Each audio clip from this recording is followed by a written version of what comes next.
Halo, selamat pagi semuanya. Kali ini saya akan mempresentasikan diagram konteks DFD level 0 dan DFD level 1 pada studi kasus dalam soal ulangan tengah semester kali ini.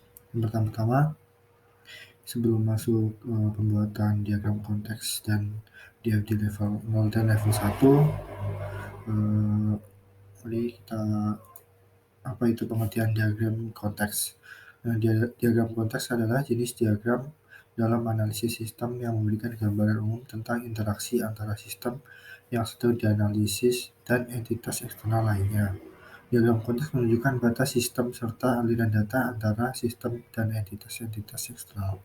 Nah, selanjutnya, setelah pengertian diagram konteks yaitu pengertian DFD level 0.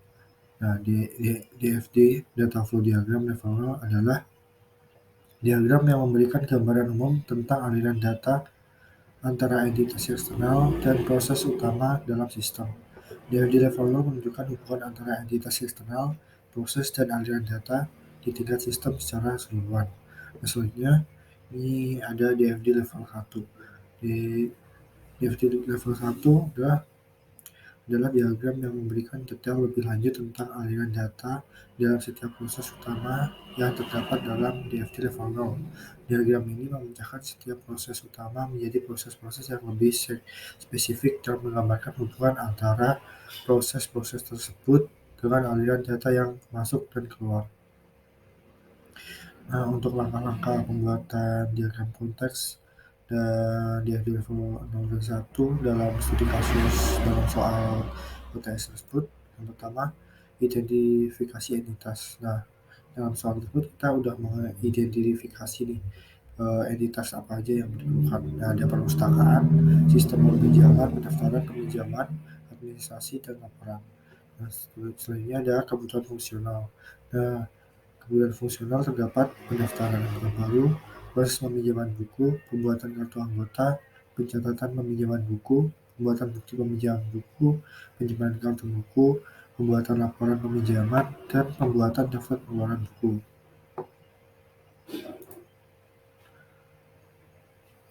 Selanjutnya, data yang perlu disimpan ada identitas anggota, nama, alamat, dan lain-lain. Ada kode buku dan ada kode buku pinjaman, ada catatan pinjaman buku dan bukti peminjaman buku serta kartu buku. Nah, saya sudah membuat diagram konteks dari studi kasus tersebut. Nah, seperti ini diagram konteksnya.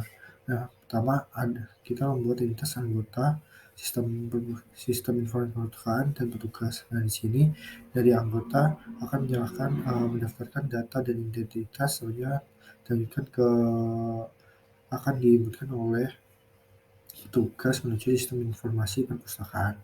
Nah, petugas ini memberikan info data buku dan info data anggota. Selanjutnya, sistem memberikan data buku ke anggota. Untuk selanjutnya ada DFD level 1. Level 0. Maaf. Di sini identitasnya juga bersama, ada anggota sistem informasi perpustakaan, ada petugas. Nah, di sini agak sudah lebih rinci ya. Nah, dari anggota sini akan melakukan pendaftaran ke sistem. Nah, selanjutnya pendaftaran akan divalidasi nih oleh petugas nih. Validasi oleh petugas. Nah, selanjutnya petugas akan membuatan kartu anggota. Nah, di sini sistem informasi akan menerima dan kartu anggota akan dikembalikan ke anggota akan mendapatkan kartu anggota perpustakaan tersebut. Nah, selanjutnya ada peminjaman nih. Anggota jika melakukan peminjaman, ini akan diproses oleh sistem informasi dan selanjutnya akan akan dilanjutkan ke petugas untuk laporan peminjaman. Setelah itu petugas akan pengadaan ada seperti berapa stok buku yang masih tersedia atau seperti itu. Selanjutnya setelah itu akan dilakukan kembali ke anggota. Nah, untuk pengembaliannya anggota mengembalikan dan akan diterima oleh sistem informasi dan petugas akan menerima laporan pengembalian. Nah, seperti itu.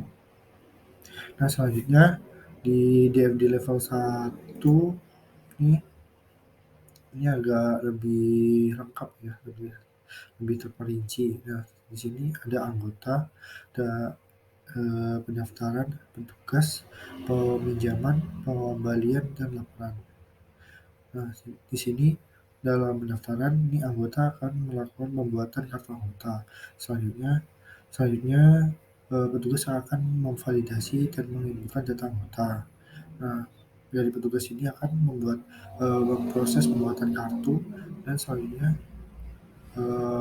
anggota akan mendapatkan kartu anggota. Nah, untuk proses peminjaman, anggota akan menunjukkan kartu anggota, lalu akan diserahkan ke dalam laporan pinjaman ke petugas. Nah, selanjutnya di sini ada 2 proses yaitu, dari anggota akan menunjukkan kartu anggota dan akan meminjam buku. Nah, di sini petugas akan menerima laporan peminjaman buku.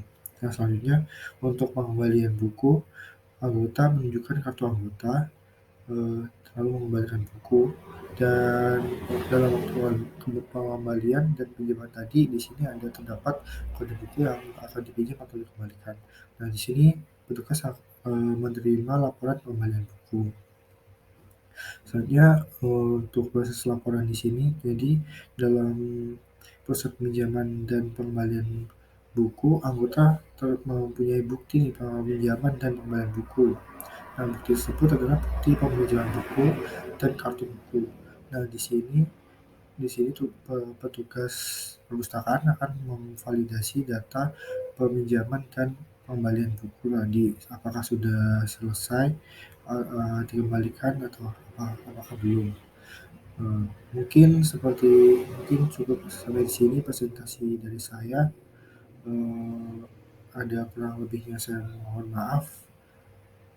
Assalamualaikum warahmatullahi wabarakatuh. Terima kasih.